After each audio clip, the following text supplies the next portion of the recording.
Liga da Justiça de Snyder Cut finalmente saiu, apresentando pra gente a versão desse universo do Flash, Aquaman e Cyborg.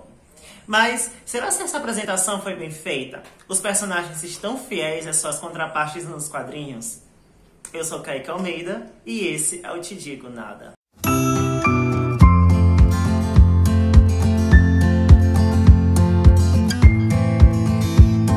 Esse vídeo vai conter spoilers do filme de Liga da Justiça, a versão de Zack Snyder. Então, se você ainda não assistiu o filme ou não se importa com spoilers, você pode ficar à vontade. Se você ainda não assistiu, lembre de assistir e aí você volta pra cá para poder acompanhar tudo no nosso canal. Já saiu uma review sobre o que eu achei do filme de uma forma geral e que vai estar linkado nos cards aqui em cima. Agora vamos para esses personagens. Ah, finalmente os refrescos! Um dos principais problemas da versão de 2017 foi a falta, ou melhor, a má apresentação dos personagens da Liga da Justiça. Muita gente pedia que esses personagens fossem apresentados primeiro em filmes solos para que depois eles se juntassem às Liga da Justiça. Claro, isso não aconteceu, né? Naquele calendário de 2015 que mostrava como seria esse lançamento de filmes da DC Comics, nós teríamos sim filmes solos de cada um desses personagens. Só que naquela época, esses personagens ainda não tinham a intenção de serem apresentados nesses filmes solos. Eles primeiro seriam mostrados nas suas versões no filme da Liga da Justiça para depois serem desenvolvidos nesses filmes solos. De que maneira?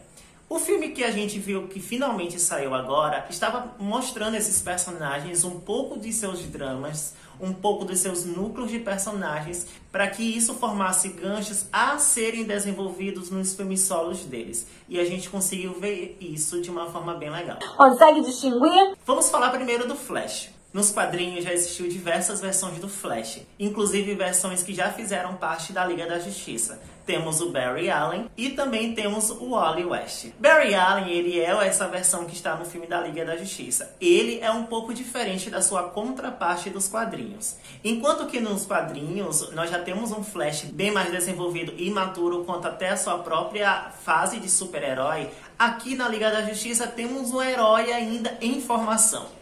O Barry Allen, ele está começando a sua jornada de Flash. Inclusive, nós vemos em diversos momentos do filme que ele ainda não conhece muito bem a extensão de seus próprios poderes. E a primeira demonstração desses poderes foi quando ele conheceu o seu interesse amoroso, a Iris West. Eu não vou entrar em detalhes dessa cena, até porque é uma cena que pra mim foi desnecessária. Foi apenas pra gente ter uma noção de como eram esses poderes do Barry Allen. Embora eu acredite que possa ter sido sim uma cena descartada. Uma perda de tempo. Pra mim, a primeira cena de Barry poderia ser iniciada ali naquela conversa dele com seu pai. A relação de Barry com seus pais é extremamente interessante. A sua mãe havia sido assassinada quando ele ainda era criança. Isso aconteceu tanto nos quadrinhos quanto na série solo dele e também no próprio filme, como a gente viu agora. E o seu pai foi acusado de ter sido esse assassino. Mas a gente sabe que nos quadrinhos isso aconteceu devido às ações do Flash Reverso, o Eobard Thawne.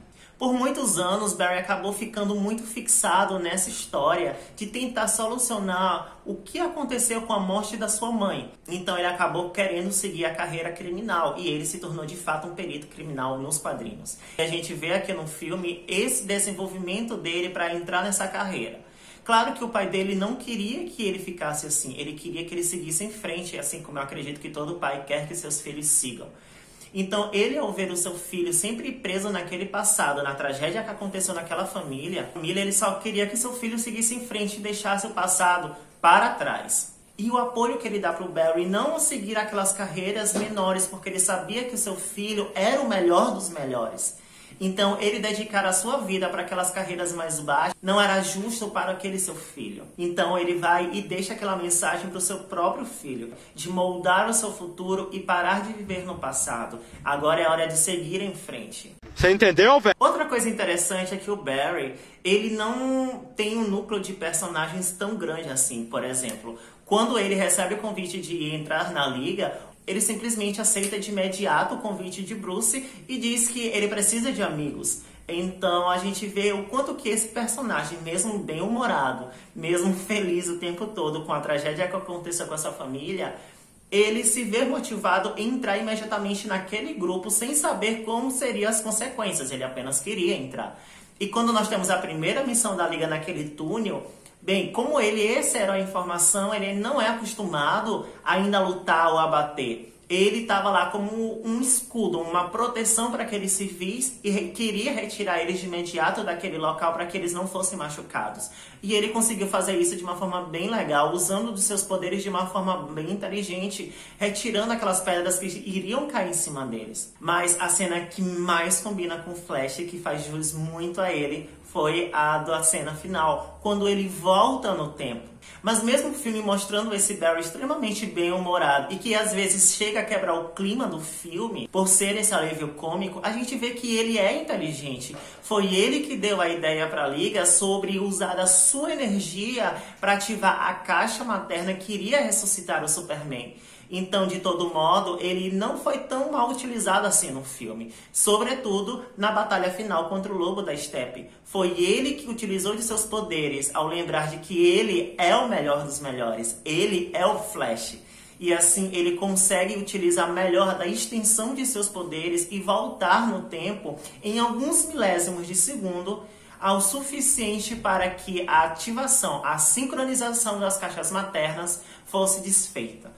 E assim salvar o mundo. Caralho, ele salvou o mundo. Quanto ao seu desfecho no filme, a gente vê que ele tendo salvado o mundo junto com a Liga e ele correndo pela cidade, a gente vê como ele se sente livre fazendo aquilo e como ele estava de fato feliz. Ele conseguiu colocar um pezinho na carreira que ele queria, ele salvou o mundo, estava fazendo parte de um grupo de amigos e estava feliz. E é isso que importa. Vamos falar do Aquaman, meu herói favorito, finalmente! A primeira vez que a gente encontra o Arthur Curry é naquele vilarejo, bem no lugar, em um local extremamente inóspito e isolado do resto do mundo, em que ele é uma espécie de deus, ele é cultuado naquele vilarejo. E a gente vê isso de uma forma bem nítida quando ele vai embora daquela vila e os cidadãos começam a entoar um cântico como se fosse um louvor a ele. Isso faz até eu lembrar da versão do Joss Whedon, quando Bruce olhava pelas paredes ao redor e via aqueles desenhos, aquelas imagens referentes a ele. E a gente vê como ele é esse cara que, mesmo não gostando da superfície e também não gostando do povo de Atlântida, ele ainda tenta fazer o certo, ele ainda tenta fazer o bem, mesmo salvando caras idiotas que, mesmo sob aviso de tempestade, correm o risco de afundarem e ele vai e salva mesmo assim. A minha vida está na mão de Deus. Uma coisa interessante que muita gente não gostou foi ele bebendo aquela garrafa de uísque jogando no mar. Vamos lá. Eu vou defender essa cena e eu tenho propriedade para falar como fã do Aquaman. Embora ele já tenha essa aptidão de ser um super-herói, ele ainda não é um super-herói naquele momento. Ele ainda não é o verdadeiro rei de Atlântida. Eu sei que o personagem tem toda essa pegada ecológica e proteção dos mares e tudo mais. Só que até naquele momento ele ainda não é o rei. Embora ele tenha uma visão muito igual ao resto da sociedade do mundo, de que não tem problema de jogar lixo no oceano, e claro que é um problema, tá, gente? Ele ainda não tem a real noção de quais os perigos que isso pode causar para a fauna e para a flora marítima. Então, ele é aquele cara extremamente amargurado, e a gente vê isso no próprio filme solo dele. Ele foi um cara que cresceu longe da mãe, ele acreditava que a mãe não queria ele, que simplesmente foi largado para o pai criar. Ele não se sente bem acolhido pelo próprio povo de Atlântida, e por ser uma pessoa com habilidades diferentes, ele também não se sente bem-vindo nem nos próprios humanos do povo da superfície. Então, ele tem essa dualidade, e é isso que eu gosto muito no personagem. É sobre a falta do pertencimento de dois mundos. E ele é essa ponte entre esses dois mundos, entre o povo da superfície e o povo de Atlântida. Ninguém quer colaborar comigo, ninguém quer colaborar comigo, todo mundo é contra eu. Isso acaba mudando quando ele encontra o Vulko e a Mera. Mesmo sendo afastado de Atlântida, esses dois personagens fazem questão de demonstrar para ele que ele possui responsabilidades com aquele povo. E eu acho isso muito irônico, né? Um povo que não quer ele e ele tendo responsabilidades com esse povo. Parabéns! Eu tô indignado! Eu tô indignado! E ele tem essa responsabilidade, e o Vulko, inclusive, entrega o próprio tridente da sua mãe, a Rainha Atlana, para que o Arthur possa utilizar daquela arma e se tornar quem ele precisa ser. o Aquaman. E mesmo sendo um cara renegado pelos dois mundos, ele se sente atraído pelo povo de Atlântida. Ele se sente atraído pela aquela realeza, pela monarquia, que é o papel que ele nasceu para ser. Ele nasceu para ser rei de Atlântida, o soberano dos 7 mares. E era isso que sempre fazia voltar para aquela estátua de Atlan, porque ele já se sentia atraído, era um lugar de conforto para ele. Além disso, essa cena do encontro com Vulko já deixa um ganchinho pro filme solo do Aquaman, que aconteceria no ano seguinte ao lançamento do filme de Liga da Justiça em 2017, já com a influência de Orm na realeza de Atlântida e as tentativas dele em causar uma guerra com o povo da superfície. Quando ele decide entrar para a equipe da Liga da Justiça, ele acaba tendo uma interação interessante com eles, sobretudo